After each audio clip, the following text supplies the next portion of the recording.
Check, check, check. All right, guys. We are here with Jose and Erika from both Dynasty and Vita Dance Company. Yeah. Mainly Dynasty, though. Just This Jose. If there was any Yeah, is there any confusion. confusion? Yeah. I have like a slacker approach. I'm always back here, so I get there we go. I'm good. Good work on my posture. all right. So they are from Dynasty Dance Company and Vita, like I said. And for the people that don't know you, just in case, Oswell, this is Ryan, Carlos. Just in case you guys don't know us already, you guys should already be watching the first 2 episodes.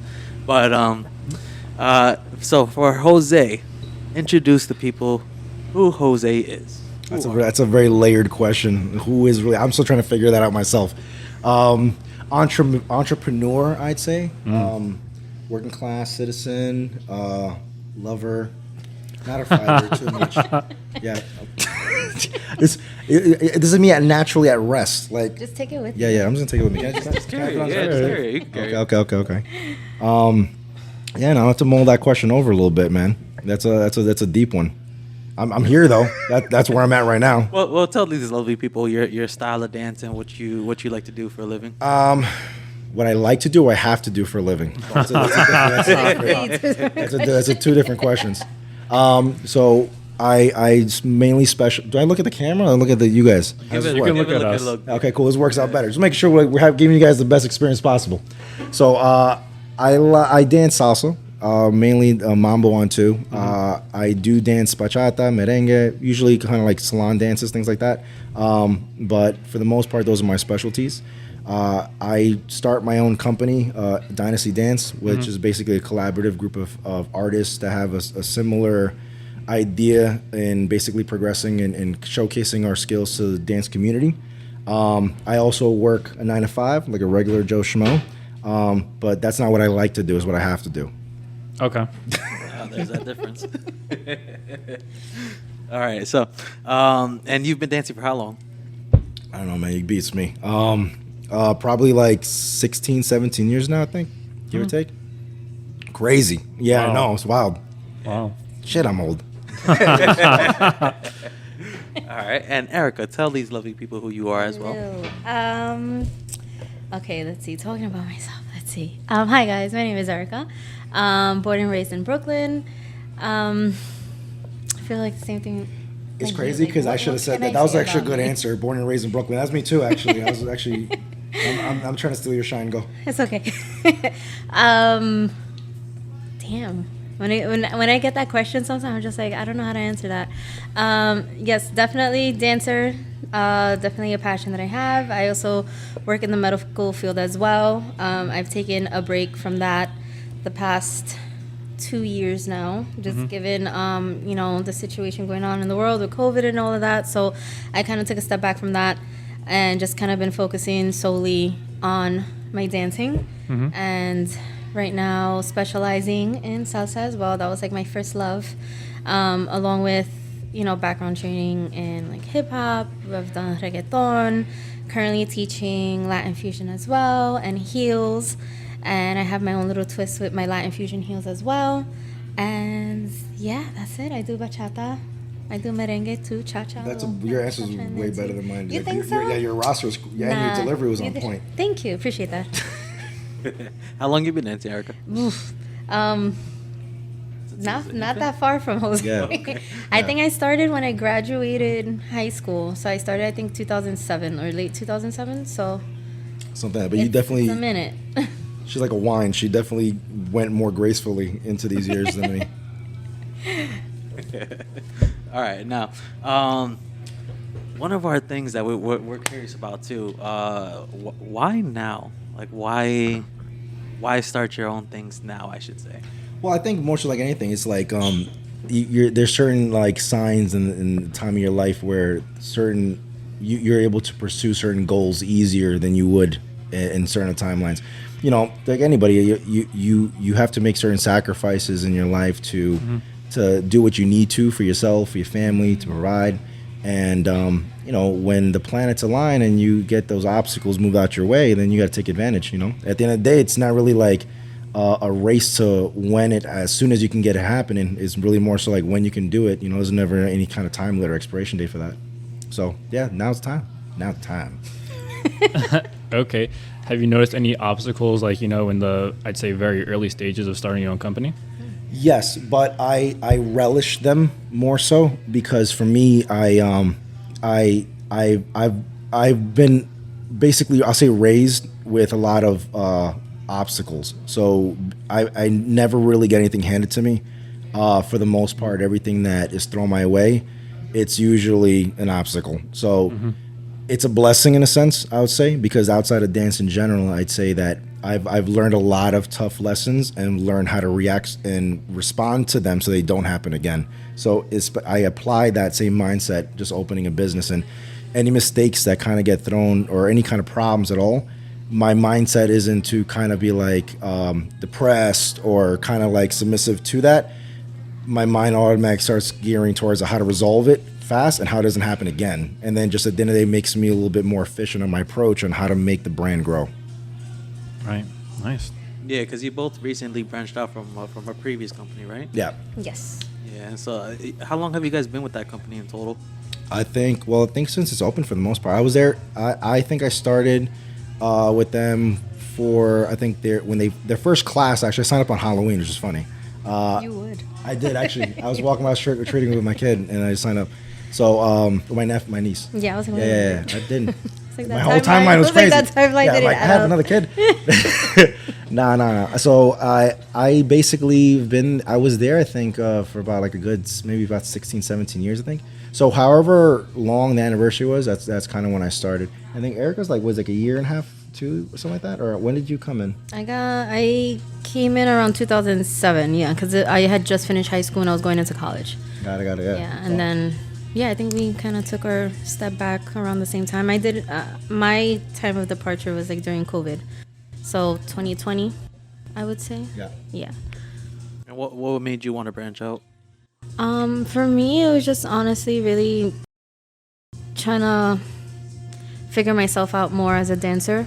In terms of not really also feeling limited with what I already knew. I wanted to try other styles and get into checking out how the dance world is. Like, that was also something for me. Like I said, it's always been a passion of mine, and I've always loved it. And I was doing salsa for a majority part of my life, and I just wanted to explore other styles. I wanted to get out there and see what else I was capable of, honestly. And I feel like, that's always scary, trying to start something new. You don't know how it's going to go. You don't know if you're going to succeed.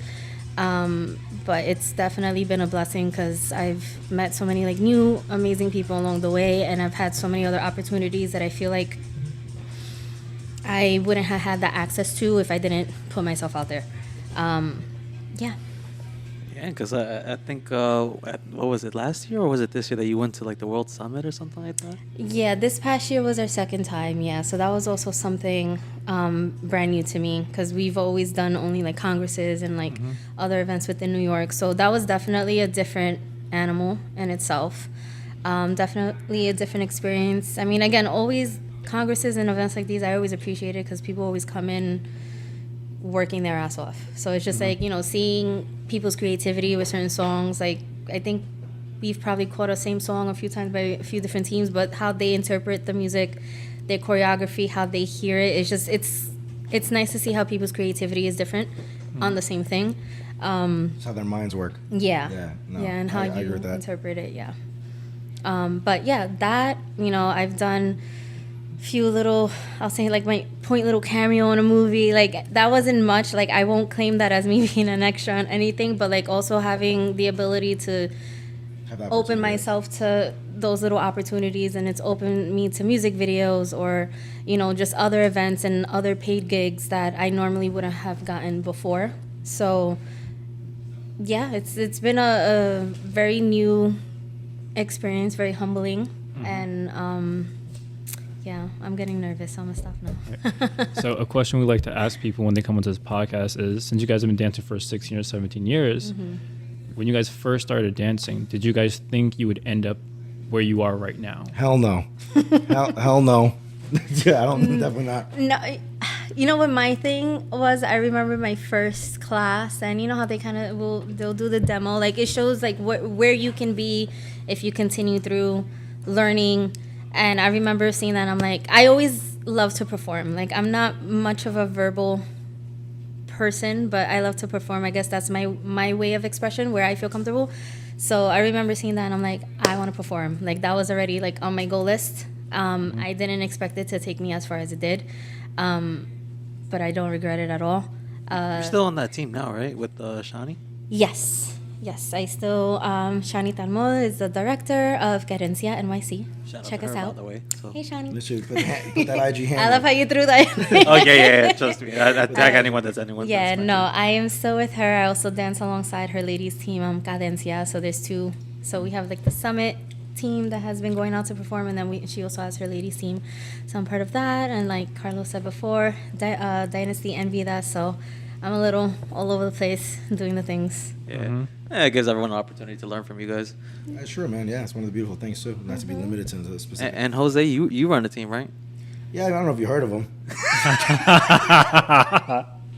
Yeah, so just For the people out there, Carlos is on my team.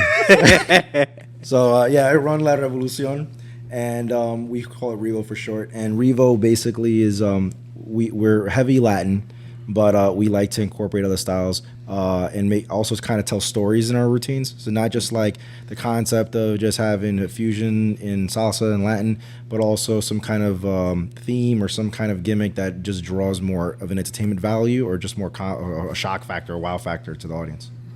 I forgot. Were you both directors of teams in the past? I know you're obviously one right now, but Erika, were you ever directing? Yes, I was directing with another co-director. So we were co-directors of a semi-pro team, a semi-pro salsa team. I was also a co-director with another girl for a lady shine team with Justine. And yeah, like right now I'm just holding like individual classes. Like I currently have a Latin Fusion challenge that is currently running for the month of June. So these ladies are set to debut at the Dynasty Dance Social actually on August 5th. So check that out. You guys still have time to sign up if Carlos cuts this video. It's in time. If not, you'll see it in September. But just in case you guys want to find out more information. He just added that Yeah. too. Oh You guys- my God. You guys don't get. I see his finger itching to press one of them buttons. Oh yeah. So just a heads up for you. As you guys see, as we start getting better and better, we're gonna add more sound effects and everything There like we that. go. So, Right. While we're here on this topic of being a director, do you want to talk about your experiences as directors? You know, actually coaching and training a team, and you know, the time committed to it. Yeah, most definitely. So it's funny because like, Eric and I are kind of in the same. Well, obviously we're in the same kind of field, but I think the things that we enjoy. At least I'll speak my end. I'm not much of a performer. I'll do it if I need to, but the real joy or like the my adrenaline rush, I'll say, comes from me putting a piece together like in the director's seat and making something to present and seeing the audience's feedback from that. And Erika is like a star performer, and she also directs too. She's like basically like Swiss Army knife. She does everything.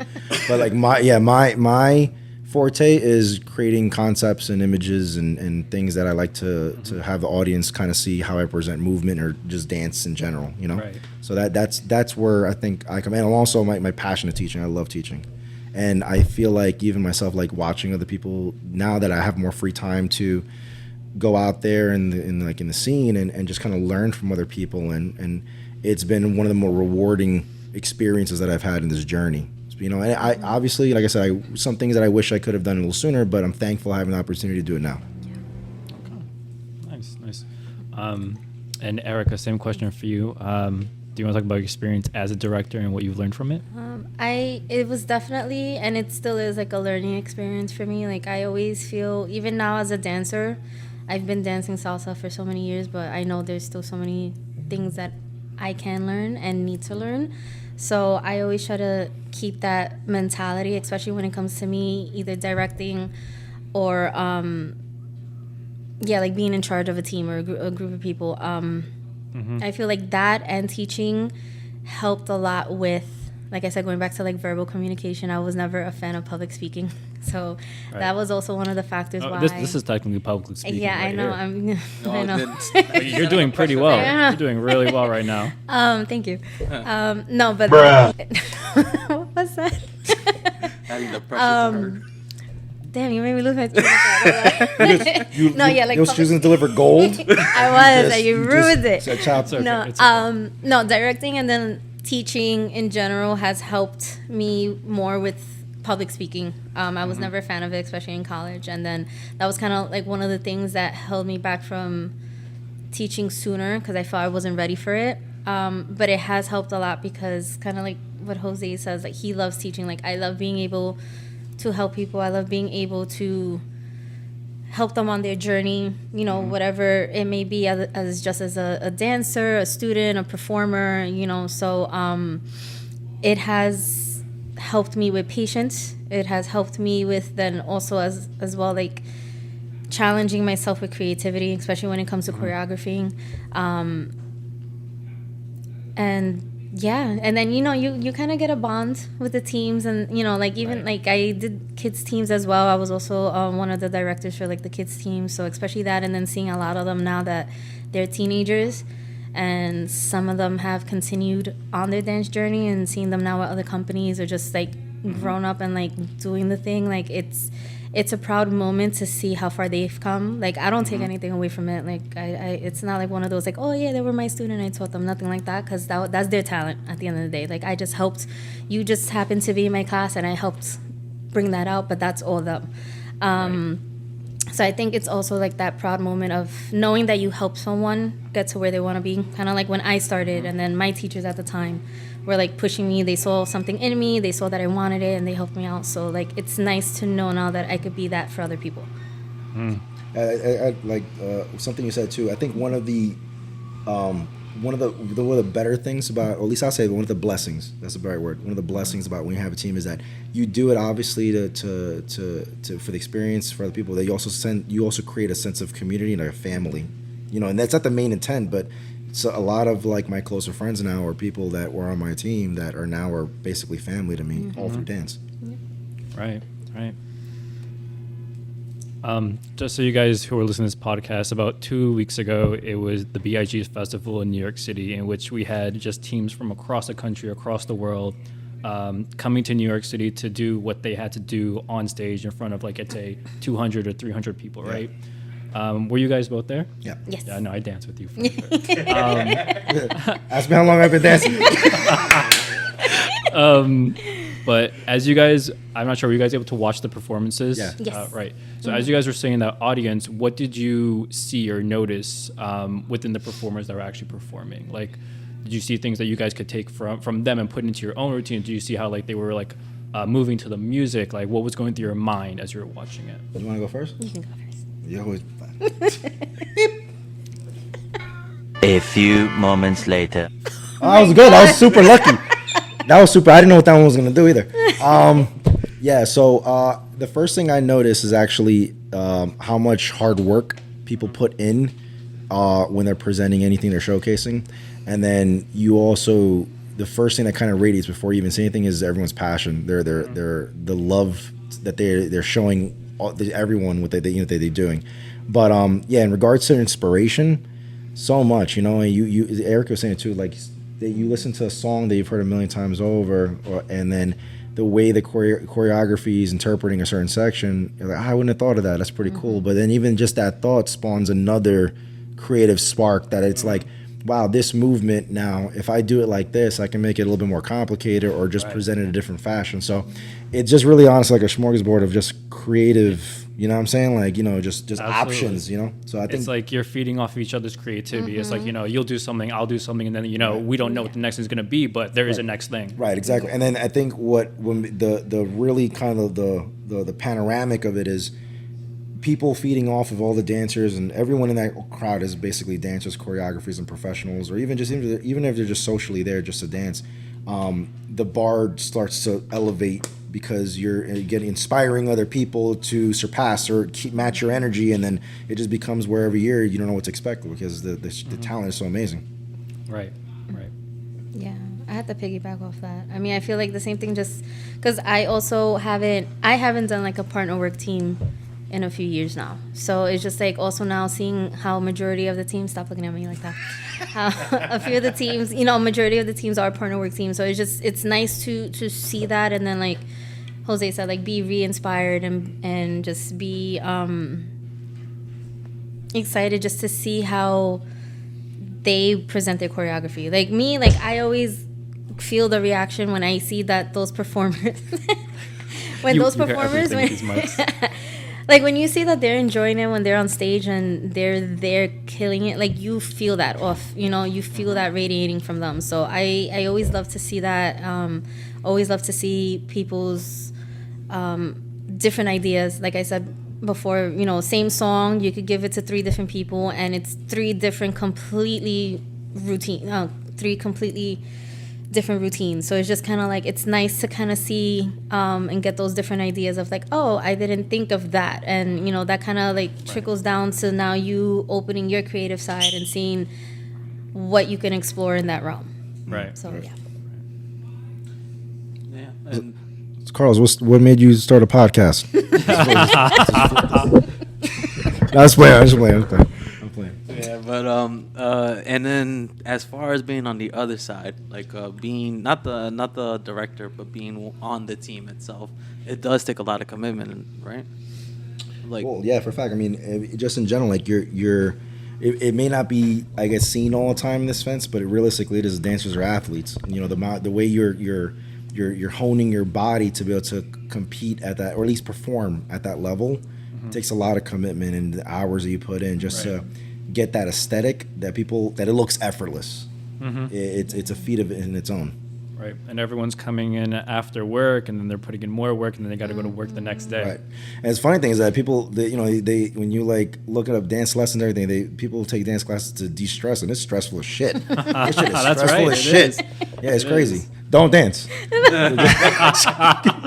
A dance is dream, don't dance. Yeah. That's the last episode. the third and last episode. That's it.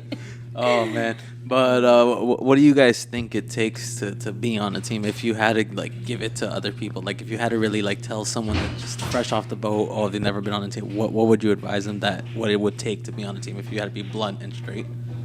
I mean, that's a tricky question, because sometimes it's not a matter of you may have all the talent in the world, but just your situation in life, where you are in life, is not enough to let you put yourself on that kind of platform to be on the team. And then vice versa, it's like some people have the mindset to, I want to be on a team, but they're still young in their journey where they're not at the level to be there. So it's a tricky question, because everyone's situation is going to be completely different, and it requires about natural talent and ability. At the end of the day, it all boils down to how much you invest in yourself as a dancer. Everyone has a different pickup and a different natural or just talent of picking up dance. So if you have a really quick pickup, but your time doesn't allow, it's kind of tricky. But at the end of the day, like if you need more time in the studio, that's where it's going to boil down to, for you to kind of get in there, work on your flaws, be open to constructive criticism. That's, I think, one of the more toxic traits in a dancer is when you're closed-minded about self-improvement, and knowing that, you can learn from anybody, whether they be somebody who's super, super experienced, and even myself learning off of a beginner that I'm teaching, and not intentionally, more so like they're doing something that I'm just realizing they could do better. You know what I'm saying? Right. And me teaching myself to teach that better in that sense. But I really think, back to you. That was good. That was a good ass one, right? That was a good one. That was good. Yeah. No, I agree with what Jose said. That was like very well. Give me another one. Come on, Erika, spit some facts. Let's go. No, I'm good. And she's like, No, God, please, no. oh man. He's like dragging the sound bites into. Oh man. But yeah, and in your experience, Erika, like what do you feel it takes, like especially as a follow? As a follow, definitely. Or even patience. like in your in terms of like shines also. Oh, shines! Oh my God. I've done both before, like shines and partner work. I feel the level that I have been now with Shines has gone completely like up the bar, and it's just really, it's, if you really want it, it's really putting the time and the effort in, and then just like Jose said as well, like being open to constructive criticism, because I feel like that is a lot that kind of holds people back, especially if it's one of those that you feel like you're doing something right. Let's example, and then it's just like, you know, you have people around you that want to help you and want to help you get better, and like have you try to realize that. If you don't allow yourself to open up your mind to that and be like, okay, let me just take a step back, you know, and then realize that that's actually helping, I do feel like that's one of the setbacks that happens a lot. Especially especially like with Shines, I feel like that's a lot of self work. You know, like partner work is always kind of like that 50-50. You have that partnership with your leader follow, and you guys really count on each other to get through the routine, you know, and then especially putting the hours in together, you kind of form that bond with your partner.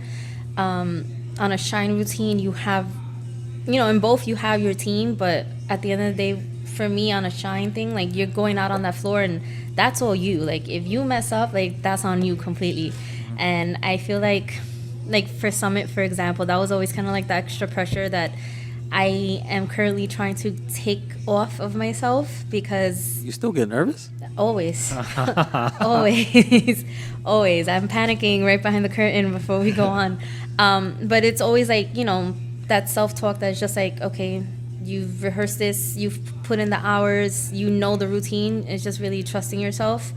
I feel for Shines, it's a little bit more hard, at least for me, harder on myself, because it's like if I mess up, that's on me. I can't say like, oh, my partner missed a hand, or I messed up on my partner, or anything like that. Like that's on me. And I feel like I've kind of added more pressure on myself and my team, but I'm learning to just kind of like breathe with it and trusting myself that's like, I know the choreo, I'm able to go out there and perform it and kill it, and my girls know that they can count on me. And then going back to like partner work, like my last partner that I had, he was amazing, and it was just like, it was one of those very rare times to have such a great like partnership with your partner. Like we were very good on the communication, and it was just like we both fucking love to perform. I apologize. Am I not supposed to curse? I'm sorry. It's all right. Jose already broke that down a while ago. But like the chemistry, like on stage and performing, it was just like so fire. So it was just like I appreciated that I also had a partner that we kind of shared that same equal drive and that want. I lost track. What were you asking? That's a good. What was the original question, Carlos? I went off a tangent. No, it was just about her experience about being on the team, what she thinks that it takes to be on there, and her experience, like how was it being a follow, and or just being as a Shine. Right. I do want to kind of jump in. It's kind of like something you inspired on, at least on my end too, as well. Is and it bleeds into that too as well. It's like as teachers, you're not everyone is a director is a teacher. So we are there from the beginning of the journey all the way into like, you know, ideally wherever their end goal is going to be. And I as a teacher, being there from the beginning to like at least whatever point I'm with them, dancing does change people, you know, hopefully for the better. But like it goes back to like what you guys are saying, like, you know, in regards to, you know, performers, if sometimes you may change a person in a negative way where ego gets in the way, and whenever you're getting constructive criticism from a fellow dancer, a director, the advice I'd want to give, kind of jump back to that point, is read the intent behind the advice more so, because it's not to challenge people's egos. Which one was that one? Which one's that one? The orange. That orange one? Okay, cool. All right. Just for later. Just gonna plant that seed. But yeah, it's more like reading, putting your ego on the side, and then just kind of reading the intent, whether someone is meaning what's good for you, in your best interest, or not really kind of putting you guys down. Which I feel like is something in the dance scene that sometimes it's kind of swept away, and people take it as being challenged, you know, or somebody who's been dancing less than them giving them advice, and then them taking it to heart, you know. Right. Next question. Where do you guys see your dance careers taking you guys in the future? It's an open book. Yeah. My dance. Oh shit, man! I can't say shit. Honestly, I don't know, and that's I think that's a good thing though. It's still like an open road. You know, I just hope that every year or every month that goes by, I've learned better lessons. I've adapted better to different situations. I am in better company, and I'm just better off than I was the previous month or year. And at the end of the day, wherever that journey takes me, if I'm in a better spot, you know, it's a blessing, and I'm happy that I even made it to that point. Right. I was waiting for him to reach for that too. That's good. Yeah, That's good. Erica? Yeah, I completely agree with that. I mean, I feel like the past 3 years that I kind of stepped away from that past environment that I was in, and I kind of opened myself up into exploring other areas.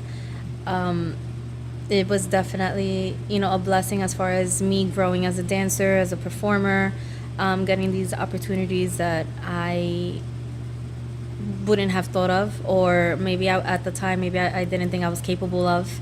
And just like moving forward, I'm just open to all opportunities that's gonna better me and that's gonna help me in my journey and make me a stronger dancer, especially as a teacher. There's things that, you know, we could be teaching over on a cycle, like over and over, and it's just like one day you could teach it in a different way, right? We have different groups of students always coming in, and sometimes not everyone learns the same way, right? So you have to figure out different ways of how to break something down. And, you know, that also kind of helps us as teachers, I think, because then it's like, okay, what other way can I break this move down that this person could understand in a way that, you know, the other student couldn't? And then from there, it's like you get a whole new way of like describing something, and that just kind of opens up, you know, your repertoire and everything. And then same thing as like a performer, you know, even in a music video or like a concert, like, you know, of course, that's definitely like on a bucket list. Bad Bunny, call me. IG handle. Matter of fact, I'll actually give him a text. I got you. But no, like that right now, especially, you know, where I'm at in life right now, to be able to kind of get most of my dance goals in, I feel like that'd be amazing. And yeah, it's just really, I keep losing track. What was the question? I shut down. He's having too much fun with this guy. He You gotta is. stop. You guys don't realize though, every time Carlos pushes a button, Ryan's spirit dies a little bit. Like He should get a limit before everyone. it's gonna get to the point where he's about to press the button, Ryan's gonna catch his wrist like this. Like, no. No, you had enough. What's one lesson you guys took out of this year that you would pass on to someone else? Don't park at fire hydrants. That's a good one. That's That's a good one, This actually. year, you said? But this Or like year, in life, this okay. year. Me, I think to give yourself grace. I feel like with a lot of stuff, we're too harsh on ourselves, and to kind of give yourself grace. We're all human at the end of the day, especially with new journeys that we're trying to take on. If it's not something that we're not getting, or like if we had a set, I guess, goal time and we didn't make it there, like it's not the end of the world. It's just like it's not your moment yet. And then especially if things don't go your way, like, and then this, you know, this is in and out of dance. I guess you could apply that as well. Like, maybe something you had your heart set on so much, and if it doesn't work out, not to say that you necessarily didn't deserve it. Maybe there's another path that you need to take, and just being open and patient with that to try to figure that out. Yeah, because I feel like even with my journey too, like it was a lot of like uncertainty in the beginning of like, okay, where is this supposed to take me, you know? And then I really just had to like take a breath and be like, listen, you're doing what you love, you're getting yourself out there, and yes, it's a little scary because a lot of times you're doing it on your own, but to give yourself a little bit of grace and just know, like, you know, God gave you this gift, you're trying to do your best to nurture it and make the best out of it. And at least for me, it's all God's timing also. That was a really good one. Was it? That was really good. Say, you already used that one. You only got 2 buttons. I had to look at Ryan first. It's just Ryan's like, okay, go ahead. We have to warn all the people listening. So you guys are going to hear sounds that no one can organically make at this table. Yeah. Yeah, just if you can, then you just roll up. Jose, what's one lesson? It's funny because actually, I think one of the first things that Erika said about like made me change my whole. Now you just ruined the whole. I was gonna spit gold right now. It just messed up my whole train of thought. Now, honestly, I feel like one of kind of like giving yourself grace. I had this mindset to kind of like do everything at once in one shot, and I tried to in the beginning, and it was just overwhelming. Where I don't want things to feel like a job. You know, you want your passion to still stay in the lane of being a passion, something you enjoy. And Right. when your passion starts to bleed in and it becomes not a good stress, like meaning like something Right. you don't look forward to, it's toxic in your life. And I feel like that's where my lesson is to slow it down, reevaluate, focus more on the quality of what I'm doing than just mass producing quantity, and to not make it vague, meaning that starting this brand, you know, we're focusing on our socials, our events, then also our classes, and then also choreography, which are three different elements that are successful to a dance company. Right. Maybe not everyone focuses on all three. It might be just one, but you know, ideally, my goal would be to be a strong presence in all three areas. And if I kind of put too many hands on everything at once, I was going to sacrifice quality or at least my end product in something. Right. So, you know, I slow things down. We're focusing on our events more. And, you know, I'm not sure I'm messing up a future question, but I'm just going to throw it out there too. We host socials that we try to be a little different. You know, the salsa scene is, for the most part, not saying it's the same. You know, You usually have a theme to your socials.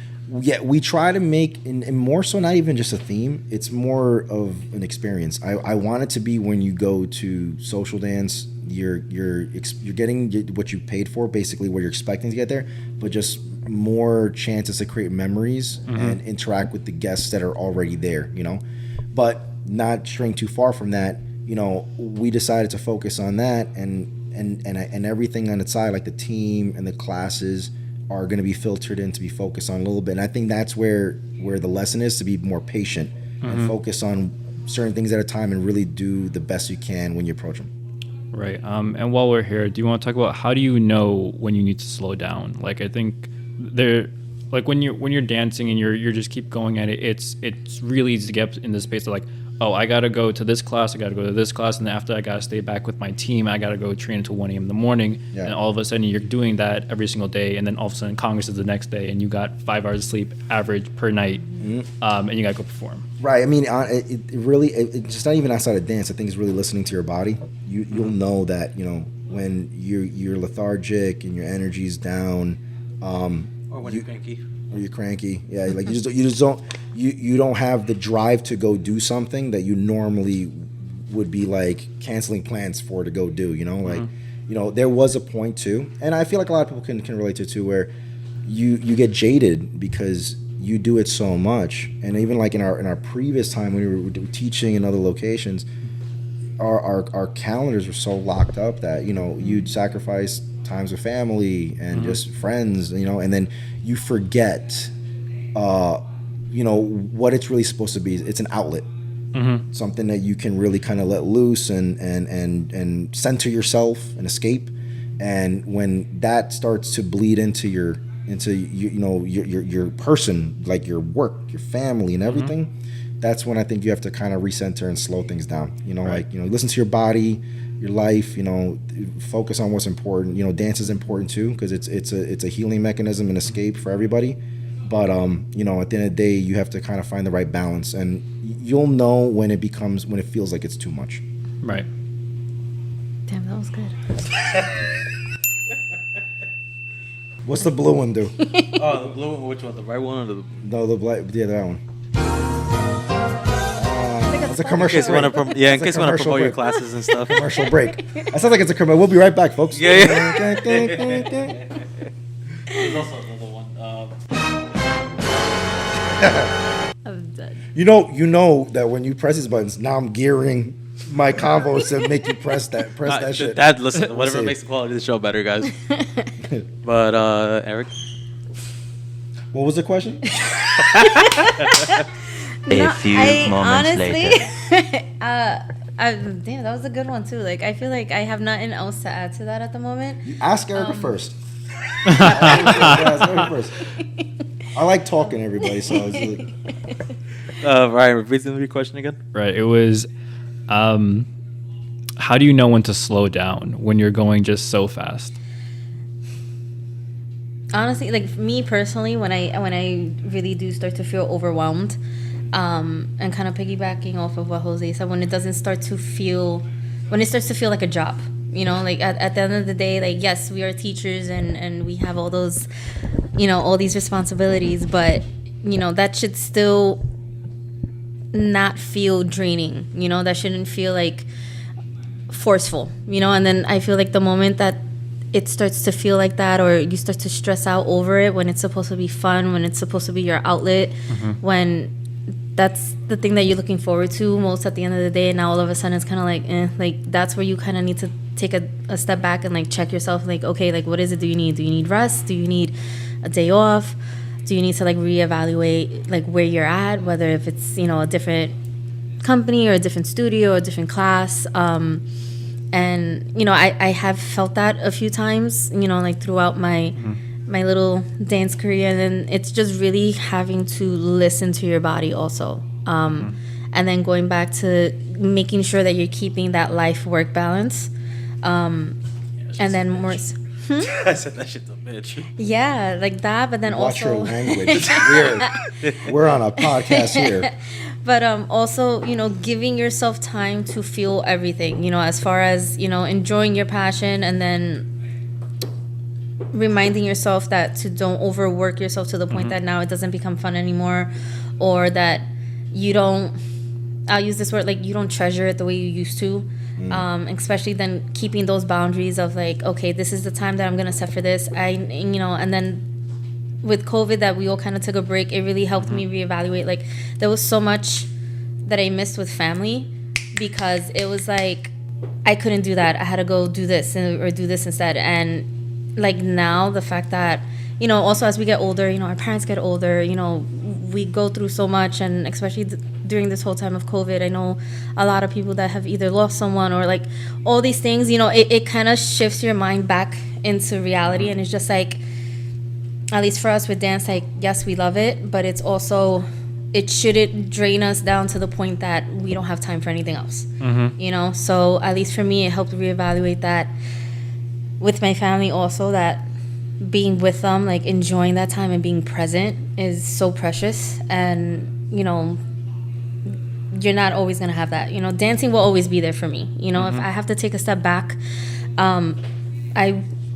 for whatever reason, I can do that, but it will always still be there with me. And I think for me, that was just something like during COVID that I realized, like, okay, this is important to me. I can also make a living out of it along with my other daytime job, but at the end of the day, I have to set the boundaries to know that there is other aspects in my life that need attention to. And I think that was where I kind of started to focus that more and keep those other things in mind more often. And that's what kind of has helped me feel like, yes, I am getting paid for this, but it's not also the job that I'm dreading, like, oh, I have to do this, you know? Like, it's, I've kept it at that point that I don't hate it, if that makes sense. Yeah. You know? Yeah. That's a good answer. I feel we're playing Family Feud because you told me good answer. Good answer. I'm like, that's a good answer too. That's a great answer. What Very well advice said. would you give yourself 5 years ago? I keep, if you guys see in the camera, me going like this, it's not like I have long hair. It's It's this thing right here. I'm not trying to do a Little Mermaid A hair moment. flip? Yeah. 5 years ago. 5 years ago? To take the chances to,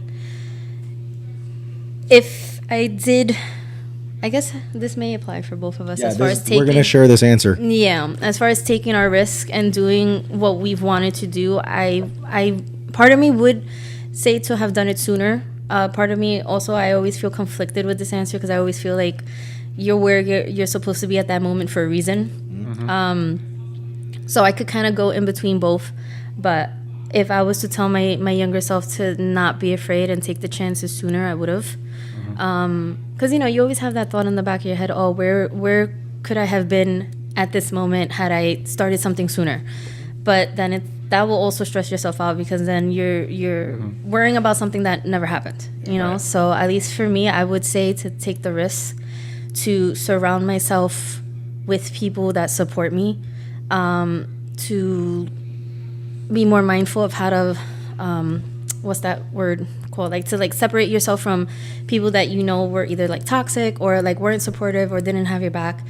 Because I also feel like when you kind of keep yourself in an environment or in a situation, whatever it may be, and it's not doing a positive impact on you, that kind of drains you. That drains you, and it does hold you back to a certain extent. So I would say just to be mindful of the company you keep, of who you surround yourself with, because that does have a major impact on how you feel about yourself, on how even the next steps that you want to take. You can go now. I was gonna be like, Jose. I would say we're really good at this. We're mad good at this. Episode was it 4? This is 3. Don't say episode 4. Eric, don't say it. I forgot the question. Was it again? Yeah. What advice would you give yourself 5 years ago? I feel like I'm in a beauty pageant. 5 years ago, as I said, I feel like Eric and I have very similar journeys. Our timelines are almost kind of, for the most part, in sync. So we were in the same space 5 years ago, where I said, so a lot of things that she was saying is kind of the nail on the head. I was in a situation where I had to see things through to the end. So before you're not saying that the idea to branch off and just kind of explore other options, opportunities wasn't there, but like I said, everyone's situation is still different, where you have to kind of see certain things through until you have the opportunity, the ability to kind of branch off. So I feel like my timeline played out the best way it could have in that situation, but it doesn't mean the thoughts were not there to basically to want more. But I think that at the end of the day, it's everything happens for a reason. I don't overthink any situations that don't exist. Because at the end of the day, even if who's to say that the timing would have been perfect then, and I might be in a worse situation. So we can only count the blessings that we have the opportunity to be where we are right now, and hopefully everything keeps moving in that same direction. That's fucking good. That's too. a very humble response. Thank you. My reaction after that really wasn't though, but let's edit that out. We're like, oh, good. Fade about it, yeah. We're playing Family Feud against nobody right now. Now I'm just curious. Who are your favorite teachers that you guys have learned from? That's a good question. I haven't had. You want to go first? Or you want me to go? No. Eric always forgets. Matter of fact, let's say No. I know that one. It's already here. Go. Okay. Yes. Mine actually might take a little bit of thought, but since you already know it, so like I said, because of my time management or my ability to not really explore as many teachers as possible, I would really only kind of get, up till recent, the opportunity to learn at a Congress if I was already there, or just online through tutorials. Not everyone learns that way. Everyone's different, but the one thing that people who are very well known, and not shooting out to anybody specific, it's just there's a lot of people who are very, very well known that have the dance ability, but not the best teachers. Right. It's just that's that Different skill sets. Right. It's a very different. Exactly. It takes a lot of skill, or at least to be able to explain a concept to somebody verbally, Right. And also, so teachers that I'll shoot some names out that I not say I've seen classes I know. I don't know if you guys have heard of Carlos Quintero. I heard that guy's real good. Yeah. Take his classes right away. People that I've sat in and I've seen classes with Sekou is masterful. McMillan, right? Yeah, Sekou McMillan is masterful. I had the pleasure of he was able to come in on a class one time and train some of our dancers, and just the wealth of knowledge that certain people have.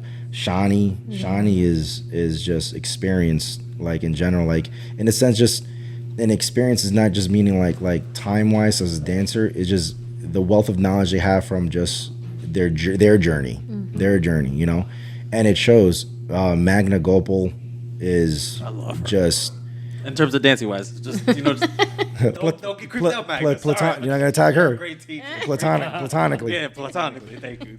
I'm like, oh shit, I don't want her to think anything. Damn. Carl said a fangirl moment. Yeah. Nah, but it's there's certain people that just they transcend outside of the concept of being a teacher, but also a coach. More so the theory of how your mental approach in dance and how you should carry yourself, not just the physical act of dancing. And just they teach a mindset, and that is just like that extra level as a teacher that puts you in that space where you don't ideally get big egos and you receive things well and keep you grounded where you're still a student. We're all still students. We're all still learning.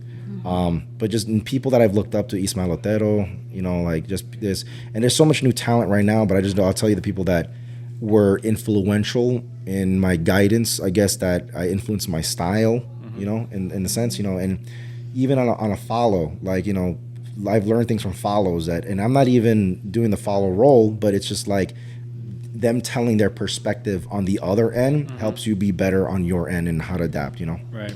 And I'm sure there's a lot more. Yeah, I'll tag you guys. My bad if I didn't mention you guys.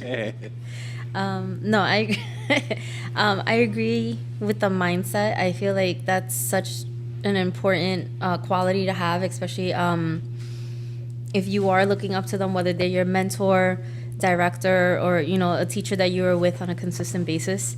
And I've had the chance to have taken classes with a few teachers in the past 2-3 years, but I would right now I'll name the ones that I am consistent with, that I am under, that I would consider my mentors, like Shani, definitely up there. I mean, this woman is so strong on so many levels, and it's just her quality of her knowledge of what she knows, and how even in class, how she breaks things down and how she gets us to understand it, and how she pushes us. And then even in a director's standpoint, where I have moments that I feel like I may not be good enough, or what am I doing here? She's just so great at being able to ground us, and then to remind us that, we are meant to be where we're at. And having been under her guidance for the past 2 or 3 years now, and I've also come to learn to have her as a great close friend.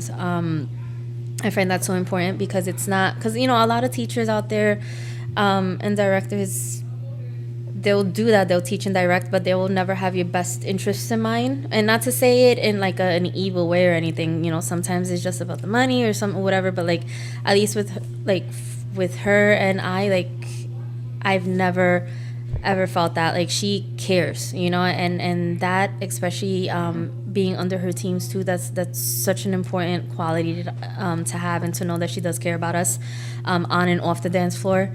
Same thing with Ashley Dawson. She's the one that kind of pioneered the whole Latin fusion movement here in New York, and now she's gonna be back again in a consistent basis. And I was always curious about where that came from, Latin fusion. yeah, But now that you mentioned the name, everyone, I'm okay, I that know a lot now, people who do teaching, including myself, we have our own version of it. But Ashley Dawson is just another, a human being. She is just such an amazing human being. And as a teacher, and then especially as a motivator, even in class, she could sense if we're all having a stressful day and everything, and she's really in tune with that she's just we need to take a breath. Same thing, we're here to enjoy, and any troubles and stuff that we have, leave it at the door. Shani's the same way. We come here to dance because we enjoy it and we have fun. And it's so funny, because now as I'm talking about it, I realize I'm under two very strong, successful, hardworking women.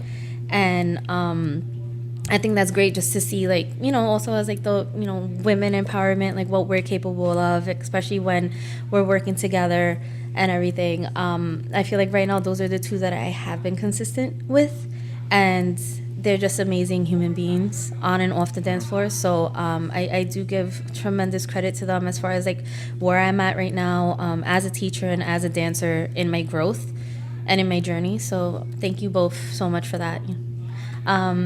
And yeah, I mean, those two right now, I'll just say just because I am consistent with them.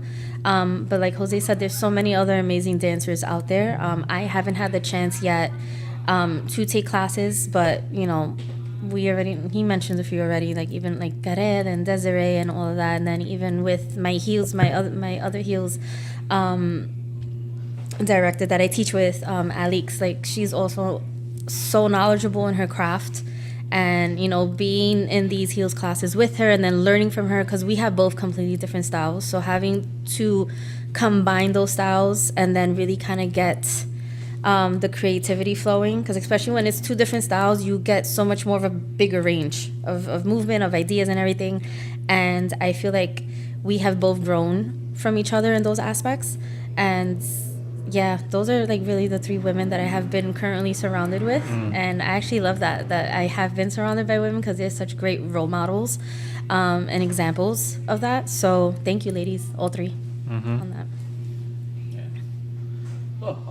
Closing thoughts on the show, guys? What do you guys think? Set production's okay. Yeah, normally It will improve. Yeah, we it was a little cloudy outside. No, So. no. It's cool. It's cool. At the end of the day, it's more like the quality of the program. It's dope, man. It actually is very cool. Awesome. Yeah, I mean, I can only wait to see what you guys do. And obviously, like, like it's this, like how we have our journey. You guys are the beginning of your journey, so I know this is gonna be, get not more extravagant, but Excited to see how it grows and where it takes you guys. Some names in here soon, so.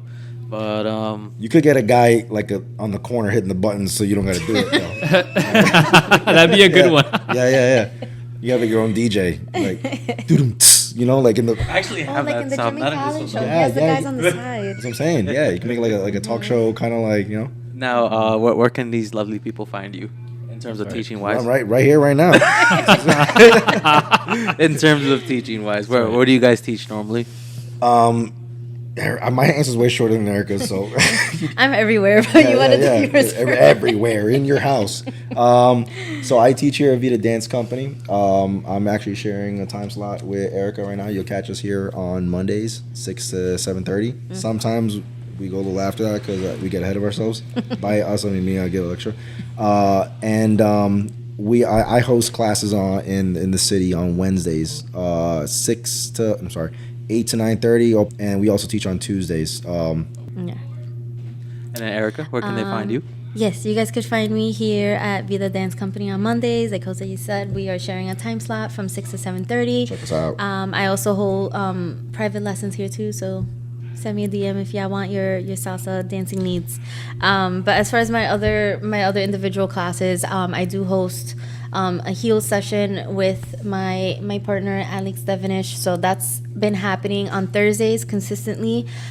Depending on the time of the year, we'll have a 2 or 3 month cycle. So we're currently finishing off our June cycle. So we will be starting off again towards the end of the year. Besides that, depending on my schedule, it depends on the days and times. So I will always have my schedule on my Instagram whenever the month or the new week comes up. So you can always check that out. Right. I have an answer to your previous question. Oh, we have a partner work workshop too. Yes, we do. Yeah. Don't ask me for dates. I'm really shit. So at our dates. partner work workshops are every fourth Sunday of the month from 2 to 3:30. And Jose likes to go a little crazy. So like intermediate, advanced, more advanced partner work. Most salsa definitely. partner Yeah. work. Yeah, don't Come worry. on down. Have a good time. Yeah. You should call this Mambo and Margaritas, and then you serve margaritas and you just get little That could be for Mondays. Mambo Margaritas NYC. As we start good. building up more, we're gonna have like different days for different things, but little by little. So Yeah. That's a really good idea. Any socials one time? Any social? Like any monthly socials? Yeah, well, I mean, the ones that we host, it's every first Saturday of the month usually. pending that there's no major event that will conflict, we try not to step on anybody's toes. We usually have every first Saturday of the month. Erika, any socials coming up that you're gonna be going to or hosting? No, I think right now it's just what we have scheduled with Dynasty. I currently do not have nothing on my schedule. What about you? No, I mean, I'm with him actually. I'm with Dynasty, so we're all hosting that event together. Oh yeah, and we have socials every Friday right here at Vida. Yes, so if you here guys as well. also have, your Friday nights free. Yeah. Every Friday night from 9 to midnight. Yeah, but yeah. You guys have any questions for us? No more questions. Get going. You got him on a roll now. I'm just messing with you, man. I'm messing with you. This is how legends are made.